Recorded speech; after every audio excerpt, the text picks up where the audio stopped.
Hey, YouTube world. So, I just wanted to come on here and talk a little bit about why I have chosen to wear my hair natural all these years and why I'm locked. It's been really interesting as I've gone out there on YouTube in recent years and I've been learning a lot from a lot of different ladies that are out there in YouTube world. I have been exposed to a lot of the different philosophies and kind of ideologies and that people have for the reasons why we do the different things that we do with our hair.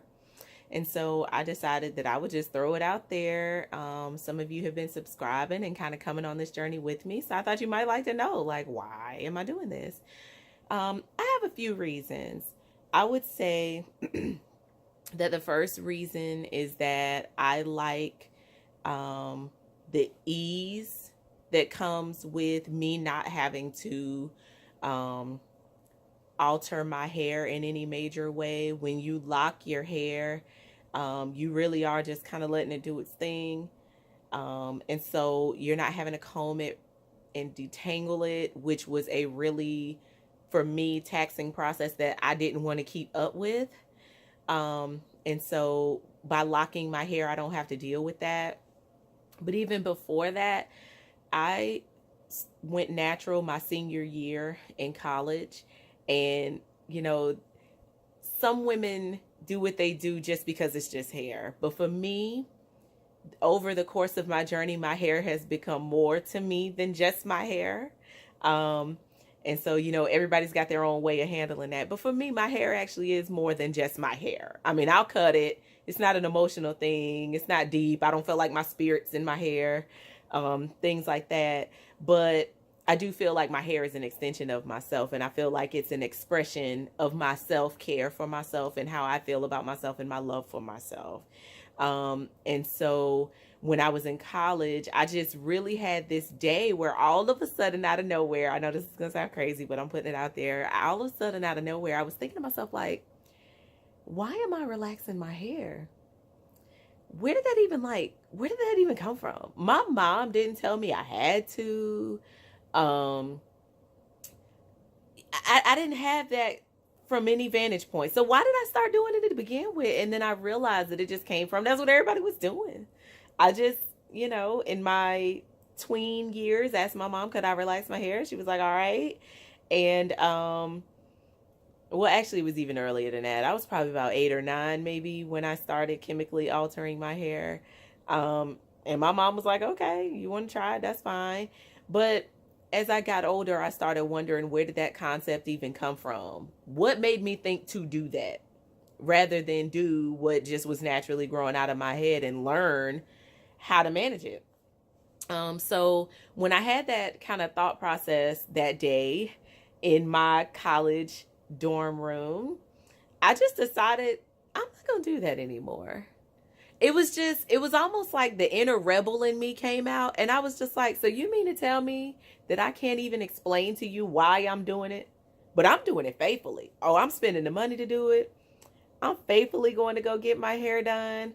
I don't even halfway like what it does when I get it done, because I had that really like limp, relaxed hair that would not hold a curl, would not do anything. All it was straight. It had no body. It had nothing else. It was just blah. I had blah hair. And I just did it faithfully, even though I didn't even like it. And so when I realized that I was doing something because that's what everybody was doing, my inner rebel came out. And I was like, okay, no, we're not doing this anymore. So I remember that day, I said, I'm not relaxing my hair anymore. And I will never forget.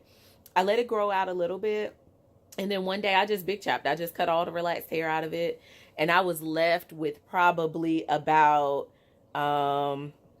maybe like three inches of hair, something like that. That's what I had allowed to grow out. I think I may have done some braids or something. Y'all, this was a long time ago. But I think I may have done some braids or something momentarily to kind of like hide what the situation that was going on.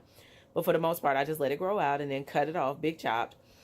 And I'm telling you, when I told my girlfriends what I was doing with my hair, I will never forget the reaction that they had. They were just like, okay, what you say you did? okay, you're not relaxing your hair anymore. You're not getting your hair done anymore. Like, what you about to do? You're not about to be looking crazy, are you? I mean, you gonna still, because I mean, I have some girlfriends that they're pretty sharp ladies and everything. They're pretty. I consider them beautiful women, take very good care of themselves. And so I think they were just wondering, like, what you doing? Don't be looking crazy. And as I'm looking at this camera, I'm wondering how clear this image is, but whatever. You guys get enough of me to get the idea. But even their reaction further fueled the fire. Like, my mom was feeling some kind of way about it. Like, how you about to be looking? And the more everybody kept saying, I mean, how you about to look? The more I was like, I'm about to look the way I want to. I'm about to look like me. I'm about to look like whatever grows out of my head. So it was almost like the more that they did that, instead of that making me like, oh no, am I making a bad choice? I mean, I even got even more passionate about it. Like, yeah, I'm gonna walk around with this kinky hair and this coily hair and this whatever grow out of my head, and I'm about to show you I'm all right. I'm all right just the way I am. And so that's kind of how my whole journey started. And when I graduated from college, um, I will say that I was nervous about going on job interviews with a little afro, but I didn't press my hair or anything. I went and got my hair braided up, and I had it like in like box braids.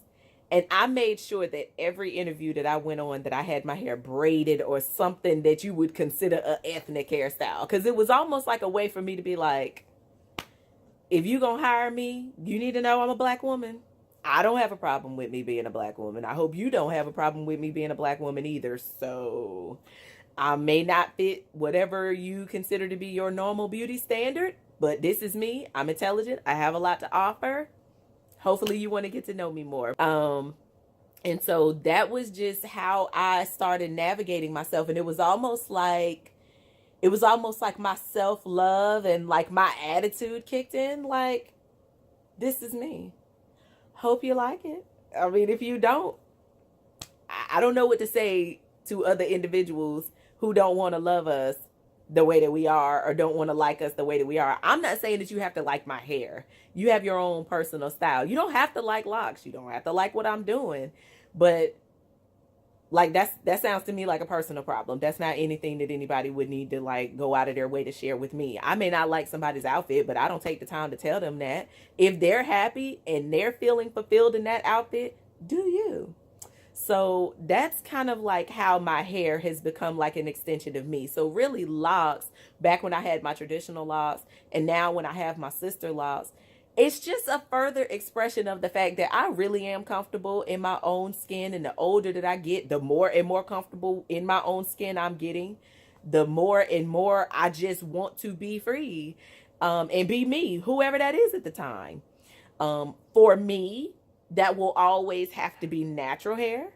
Um, Natural hair, you know what I'm saying? Because of course, I mean, I'm still doing something to it, to lock it like this. And of course, when it's loose natural, I still use cream and, I'm doing stuff to it to keep it moisturized and all of that. So, but I'm just saying that for me personally, I would never go back to a relaxer or any type of like, major chemical alteration that's getting ready to change the texture of my hair. I will not change the texture of my hair.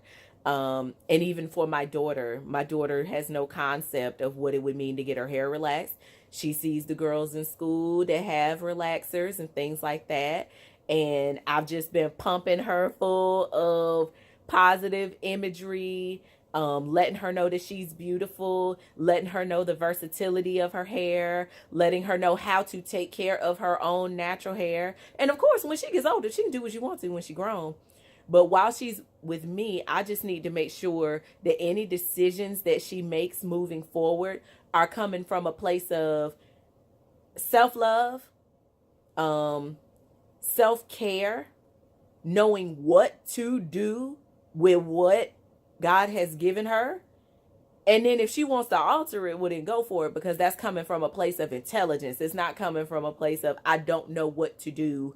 I don't know how to get around it. So let me just make it easy for myself by covering it up. No, natural hair, kinky hair, coily hair, it has its own maintenance that's needed, but you don't have to alter it in order to be able to have a particular beauty standard, or in order to be able to get up and go, get out the house, things like that. You have options when you have kinky curly hair. So I just thought that it might be good for me to put it out there why I do what I do. Again, I I don't have a problem with cutting my hair or anything like that. I'm planning on growing my hair, but I don't have a problem with cutting my hair. I'm not overly emotionally attached to it. What I am attached to is me being in the driver's seat for the image that I present, me being in the driver's seat of my own self-care, my own love for myself, and making sure that whatever I exhibit on the outside of me, that it reflects how I feel about myself. And that transcends not only my hair, but it goes to other things, as well. I want to make sure that when you look at me, that you're really seeing me and you're seeing who I'm comfortable with in my image of beauty. And so that's me. I'll talk to you soon. Bye.